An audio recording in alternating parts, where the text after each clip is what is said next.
Hello दोस्तों, अस्सलाम वालेकुम। कैसे हैं आप सब? उम्मीद करते हैं आप लोग बहुत ही अच्छे होंगे। तो फाइनली आज हम लोग नन हिंदी का चैप्टर नंबर 5, अब जो भी चैप्टर हो, क्योंकि अलग अलग बुक में अलग अलग चैप्टर का नाम देता है, ठीक है ना, लेकिन आप लोग चैप्टर का नाम पढ़ लीजिए, अशोक का शस्त्र त्याग। इस चैप्टर का total objective question, total subjective question इसी वीडियो में हम इसी वक्त आप लोग को बताने वाले हैं। अच्छे से वीडियो को देखिएगा। अभी तक मैं 5 चैप्टर कंप्लीट करा दिया हूँ। बहुत ही जल्द आपका टाइम से पहले ही आपको कंप्लीट भी करा दूंगा, रिवीजन भी करा दूंगा, टेस्ट भी ले लूंगा, सब कुछ करा दूंगा। आप लोग टेंशन मत लीजिए, ठीक है ना।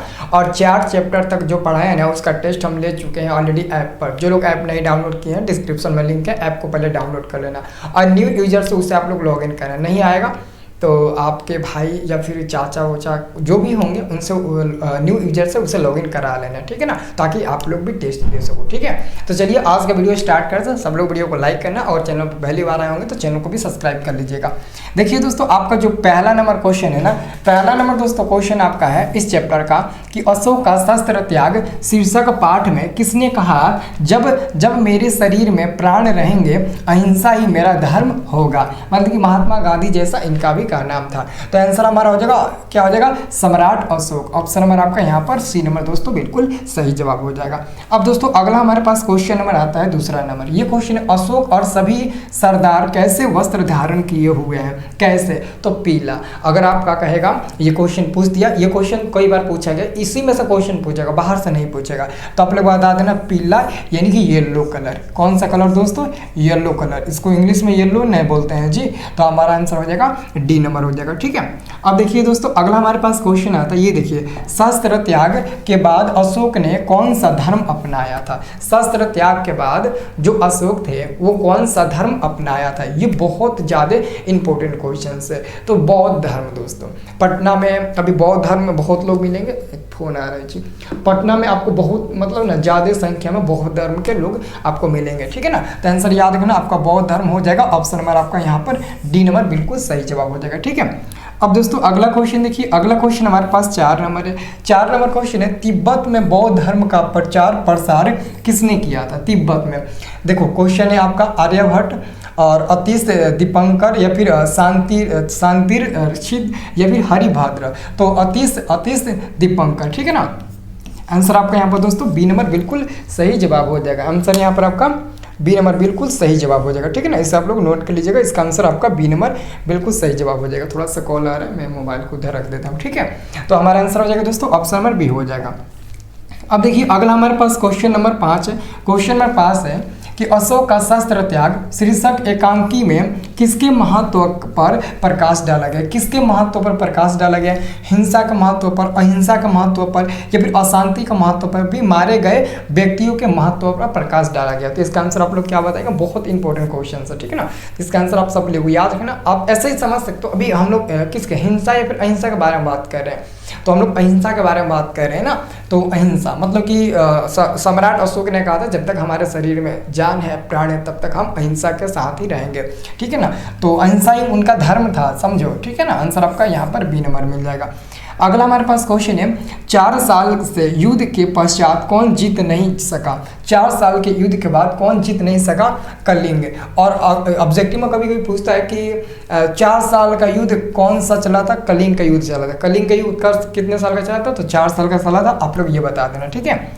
अब दोस्तों अगला हम क्वेश्चन की आपको बात करें तो अगला क्वेश्चन, अशोक का शस्त्र त्याग के लेखक का क्या नाम है? तो वंशीधर श्रीवास्तव जी। श्रीवास्तव जी का नाम एकदम याद रखना। यहाँ पर देखिए ऑप्शन नंबर सी में दोस्तों बताया गया है, लिखा गया वंशीधर श्रीवास्तव, ठीक है। आंसर आपका यहाँ पर हो जाएगा सी नंबर।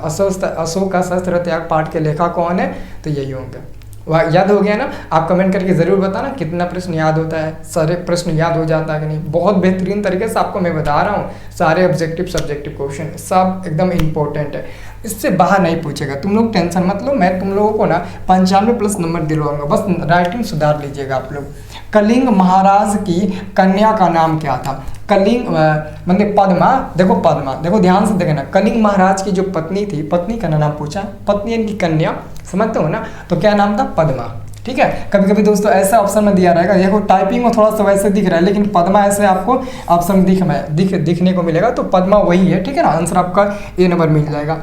अगला हमारे पास क्वेश्चन नंबर 9 है फेंक कर चलाए जाने वाले हथियार को कहते हैं। फेंक के चलाए जाने वाले हथियार को क्या कहते हैं? अस्त्र, शस्त्र या फिर अग्नेयास्त्र या फिर दोस्तों लाठी कहते हैं। आप लोग लाठी के दोस्तों ज़्यादातर नाम आप लोग सुने होंगे, लाठी का तो बहुत लोग नाम सुने होंगे ना लाठी का नाम। तो यहाँ पर दोस्तों बताया गया है कि फेंक कर, तो अस्त्र हो जाएगा। ऑप्शन नंबर ये यहाँ पर हमारा बिल्कुल सही आंसर हो जाएगा। अब देखिए तो अगला क्वेश्चन यहाँ 10 नंबर आपको दिख रहा है ना, देखिए ध्यान से। 10 नंबर क्वेश्चन क्या है? बुद्धम शरणम गच्छामि किसने कहा था? मतलब कि बुद्धम शरणम गच्छामि ये दोस्तों किसने कहा था? तो अशोक सम्राट ने कहा था, यानी कि ऑप्शन नंबर आपका यहाँ पर बी नंबर बिल्कुल सही जवाब हो जाएगा।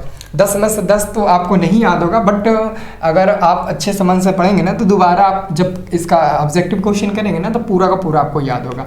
ये देखिए क्वेश्चन है, कितने साल के युद्ध के बाद भी कलिंग नहीं जीत पाया? तो 4 साल के युद्ध, 4 साल का नहीं युद्ध हुआ था, तो आंसर हमारा यहाँ पर क्या हो जाएगा? 4 साल का हो जाएगा। ऑप्शन नंबर यहाँ पर हमारा डी नंबर बिल्कुल सही जवाब हो जाएगा।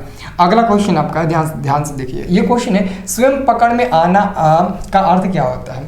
जैसा नहीं पूछा है 9 2 11 का मुहावरे का अर्थ क्या होता है, वैसे ही दोस्तों सिंपल में क्वेश्चन पूछा गया जो उसी पार्ट में का एक शब्द है, उसी पार्ट में का ये वाक्य है स्वयं पकड़ में आना, इसका जो अर्थ होता है वो क्या होता है? तो आत्मसमर्पण। अब आत्मसमर्पण कहाँ दिया है? तो देखिए ऑप्शन नंबर आपको बी नंबर में दिया गया है, ये हमारा आंसर हो जाएगा आत्मसमर्पण। ऑप्शन नंबर आपका बी नंबर बिल्कुल सही जवाब हो जाएगा। अगला हमारे पास क्वेश्चन है, मैं स्त्रियों पर शस्त्र नहीं चलाऊंगा किसने कहा था? तो सम्राट अशोक के अलावा और कोई तो कह ही नहीं सकता है जी। आंसर हमारा आंसर मिल जाएगा ऑप्शन नंबर बी आपका बिल्कुल सही जवाब मिल जाएगा। अब देखिए अगला क्वेश्चन आपका 14 नंबर है, कलिंग दुर्ग खुलने पर किसकी सेना बाहर निकलती है? स्त्रियों की सेना बाहर निकलती है ना, स्त्रियों की सेना बाहर निकलती है ना। अगर आपको किसी भी क्वेश्चन में कहीं भी डाउट हो ना, हाँ ठीक है वेरी गुड, अगर आप लोगों को किसी भी क्वेश्चन में कहीं भी डाउट हो ना तो आप हमें ज़रूर पूछिएगा। हो सकता है कि मैं कंफ्यूज होकर आंसर बताना ये तो बता दे, ये तो ये मत समझना कि गलती ही पढ़ा रहे हैं, मतलब कि कभी कभी मिस्टेक हर इंसान से हो जाता है, अगर आपको लगे तो ठीक है ना, लेकिन एक्चुअली में तो सही रहता है। ठीक है चलिए अब देखिए अगला हमारे पास क्वेश्चन आता है 15 नंबर जी। 15 नंबर क्वेश्चन आता है, मैं स्त्री वध नहीं करूंगा यह पंक्ति किसने कहा था? मतलब कि एकदम कन्फर्म है, आपके सामने दिख रहा है। मतलब कि जो अशोक सम्राट थे उन्होंने ही बोला था कि मैं स्त्रियों के साथ युद्ध नहीं करता हूँ, मैं स्त्रियों के साथ युद्ध नहीं करता हूँ। ये किसने बोला था? अशोक सम्राट ने कहा था। अब देखिए अगला हमारे पास क्वेश्चन है, कलिंग संबंधित है, तो कलिंग किससे संबंधित है बताइए? तो किससे संबंधित? अशोक से संबंधित है। अब पद्मा से तो नहीं बोल सकते हो, अशोक से संबंधित है, तो आंसर आपका यहाँ पर सी नंबर मिल जाएगा। अगला हमारे पास क्वेश्चन है, 4 साल चला, तो 4 साल क्या चला था? कलिंग का युद्ध चला था। ऑप्शन नंबर ए हमारा सही जवाब हो जाएगा। अब देखिए अगला हमारे पास आता है क्वेश्चन, ये क्वेश्चन आपका है कि सैनिकों को तलवार फेंकने का आदेश किसने दिया था? मतलब कि दोस्तों सैनिकों को तलवार फेंकने का आदेश किसने दिया था? तो किसने दिया था? अशोक सम्राट ने दिया था। आंसर आपका यहाँ पर ऑप्शन नंबर ए हो जाएगा। ठीक है अब देखिए अगला क्वेश्चन हमारे पास आता है कि पद्मा का संबंध है, तो पद्मा का संबंध किससे है? ये क्वेश्चन देखिए, तो पद्मा का संबंध किससे है? तो पद्मा का संबंध जो है वो कलिंग युद्ध से है। वो तो ठीक है, वो उनकी कन्या थी, लेकिन इसका संबंध जो है ना कलिंग युद्ध से भी है, तो आंसर हमारा मिल जाएगा सी नंबर मिल जाएगा। ठीक है ना, ये हो गया ना। अब देखिए अगला हमारे पास क्वेश्चन नंबर 20 है कि मुझे अपने पिता का बदला लेना है, यह किसने कहा था? मुझे अपने पिताश्री का बदला लेना है, ये दोस्तों किसने बात कहा था? तो इसका आंसर सही आप लोग क्या बताओगे? मुझे अपने पिताश्री का बदला लेना है, तो ये दोस्तों मतलब समझ लो ये पद्मा समझ रहे हो ना, तो आंसर हमारा आंसर मिल जाएगा यहाँ पर बी नंबर मिल जाएगा। ठीक है, ये किसने कहा था? तो पद्मा ने ही कहा था कि मुझे अपने पिताश्री का बदला लेना है तो लेना है। ठीक है ना। अब देखिए अगला हमारे पास क्वेश्चन आता है, दूसरे दिन प्राप्त काल सम्राट अशोक के पास कौन आया? उसका पुत्र, उसका सेनापति, उसका दरबारी या फिर दोस्तों उसका भाई। ये दोस्तों इस चैप्टर का लास्ट क्वेश्चन है, आपको अच्छे से याद रखना है। ठीक है ना, तो इसका आंसर मिल जाएगा उनका सेनापति। उनका कौन है? उनका सेनापति आया। अब दोस्तों मैं आपको इसका लघु उत्तरीय प्रश्न बता देता हूँ। सभी लघु उत्तरीय प्रश्नों को आप लोग अच्छे से नोट कर लेना, क्योंकि एग्जाम में अगर इससे एक भी बाहर आपका लघु उत्तरीय प्रश्न पूछा तो जो कहूँ वो मैं मान लूंगा, लेकिन अच्छे से बाबू पढ़ लेना। आप कोई भी पेपर उठाकर देखना। ठीक है, ये देखिए आपका क्वेश्चन है लघुत्तरीय प्रश्न, ये आपका लघुत्तरीय प्रश्न है। प्रश्न नंबर 1 है, पद्मा को अशोक से बदला लेने का अच्छा अवसर था तब भी उसने अशोक को जीवित क्यों छोड़ दिया? 2017 में 2019 के प्रथम पाली में पूछा गया था। तो आंसर देखिए, पद्मा निहत्तों पर वार नहीं करना चाहती। मतलब कि पद्मा निहत्तों पर वार मतलब कि हथियार नहीं चलाना चाहती है। जैसे कि अशोक जो थे वो सोचते थे कि मैं स्त्रियों के साथ लड़ाई नहीं करती, वैसे ही दोस्तों पद्मा वो कहती थी मैं भी पुरुष के साथ लड़ना झगड़ना नहीं चाहती हूँ। समझ रहे हो ना मेरी बातों को? तो वही क्वेश्चन है कि पद्मा निहत्तों पर वार नहीं करना चाहते थे। उसने अशोक की प्रतिज्ञा की है वो स्त्रियों पर हथियार नहीं उठाएगा को याद कर उसे जीवित छोड़ दिया था। मतलब कि जो अशोक सम्राट थे ना वो ऑलरेडी प्रतिज्ञा लिए हुए थे कि हम कभी भी स्त्रियों पर वार नहीं करेंगे, और वही मतलब चीज़ उन्हें याद आ गया तो उन्होंने छोड़ दिया कि कम से कम इतने ही तो रहम दिल है इनके अंदर। ठीक है ना? अच्छे से समझ में आया ना? इस क्वेश्चन को आप लोग एकदम अपने भाषा में भी लिख सकते हो, कोई दिक्कत नहीं कि आप इसी भाषा में लिखो, अपने भाषा में भी लिख सकते हो। अगला क्वेश्चन हमारा है कि पद्मा ने ललकारने पर भी अशोक से युद्ध करना स्वीकार क्यों नहीं किया? तो आंसर में लिखिएगा, पद्मा के ललकारने पर भी अशोक युद्ध करना स्वीकार नहीं किया क्योंकि उनके सामने कलिंग महाराज की वीरांगना पुत्री पद्मा उसने द्वंद्व युद्ध करना चाहते थे। अशोक कहता है कि तुम स्त्री हो, तुम्हारी सेना भी स्त्री की है, मैं स्त्रियों पर शस्त्र नहीं चलाऊंगा। वे अपने सैनिकों को आदेश देते हैं, अपने शस्त्र नीचे फेंक देते हैं। तो ये आप लोग आंसर लिख देना, ठीक है ना? अब देखिए अगला हमारा क्वेश्चन क्या आता है। अगला हमारे पास क्वेश्चन आता है, ये क्वेश्चन हो सकता है 5 नंबर में भी आ सकता है, बट 2 नंबर में भी आ सकता है। अभी तक दोस्तों 2 ही नंबर में पूछा गया, 14 में, फिर आपका यहाँ पर 18 के द्वितीय में पूछा गया है। क्वेश्चन है, अशोक का मन युद्ध से कैसे बदला? कलिंग के महाराज के मारे जाने और उनके सेनापति के बंदी हो जाने के बाद युद्ध का नेतृत्व करना महाराज की कन्या पद्मा आती है। अशोक अपने सामने स्त्रियों की सेना देखकर हथियार फेंक देते हैं। पद्मा युद्ध के लिए ललकारती है तो अशोक कहते हैं कि शास्त्र स्त्रियों से युद्ध करने की इजाज़त नहीं देता। पद्मा कहती है, क्या शास्त्र की आज्ञा है कि तुम निरपराधियों की हत्या करो? मतलब कि जो सम्राट अशोक थे वो कहते थे कि जो शस्त्र होता है ना वो ये आदेश नहीं देता है कि स्त्रियाँ उस शस्त्र को उठाए और युद्ध में आकर लड़ाई करे। तो वही पद्मा कहती है कि क्या शस्त्र ये आदेश देता है कि तुम बेचारा जो गरीब है या फिर जो निहत्थे आदमी है, व्यक्ति है, उनको हत्या करो? क्या ये आदेश देती है? उन्होंने तो सही बात बोला था, ठीक है ना?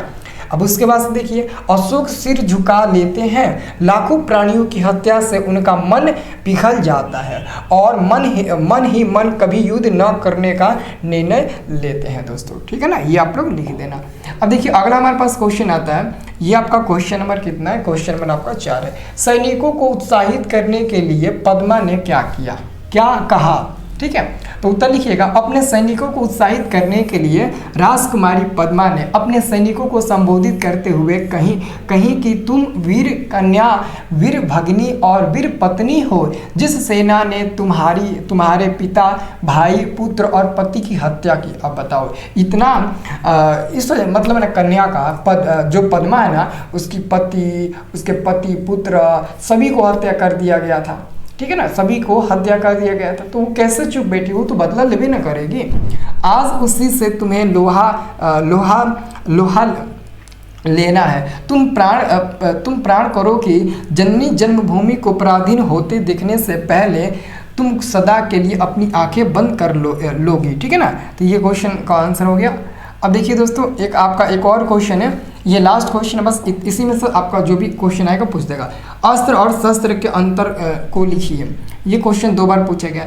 अस्त्र हाथ में फेंक कर चलाया जाने वाला हथियार है, जबकि शस्त्र हाथ में थमाकर चलाया जाने वाला हथियार है। बस ये लिख दीजिएगा, आपका कंप्लीट हो गया, ठीक है ना? और मैं आपको बता दूं, जो भी विद्यार्थी 2025 में मैट्रिक की फाइनल बोर्ड एग्ज़ाम देने वाले हैं, 2025 की मैं बात करूँ, या फिर आप वीडियो जब भी देख रहे हो उसके अगले साल भी अगर आपका पेपर है, अगर आपको एक अच्छा सा नोट्स चाहिए पढ़ने वाला, देखो एक नोट्स है मेरे पास। आप लोग ना ऐसे यकीन नहीं करते हो, वो नोट्स ज़रूर ले लेना दोस्तों। मेरे पास ना 199 रुपये का नोट्स है। उस नोट्स में आपको ऑब्जेक्टिव सब्जेक्टिव सब कुछ दिया गया है, इम्पोर्टेंट एग्जाम में लड़ने वाला, और वो गारंटी है कि 100% उसमें से क्वेश्चन लड़ेगा।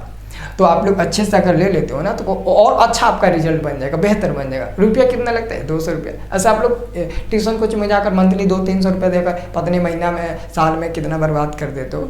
लेकिन एक बार तो यहाँ पर भी तो मौका दो, आपको PDF आपके व्हाट्सएप पर शेयर कर दिया जाएगा, उससे प्रिंट आउट करवा लेना या फिर जो भी आपको करा लेना होगा करा लेना और पढ़ना बढ़िया से मन लगा कर पढ़ना, ठीक है। अगर लेना चाहते हो तो ले सकते हो, मात्र 199 रुपये का है। ये है मेरा मोबाइल नंबर 9693779407। इसी पर डायरेक्ट कॉल करना और कहना सर जी PDF चाहिए, नोट्स हम पेमेंट कर देते हैं, आप हमें व्हाट्सएप भेज दीजिए, मैं भेज दूंगा आपको, ठीक है ना।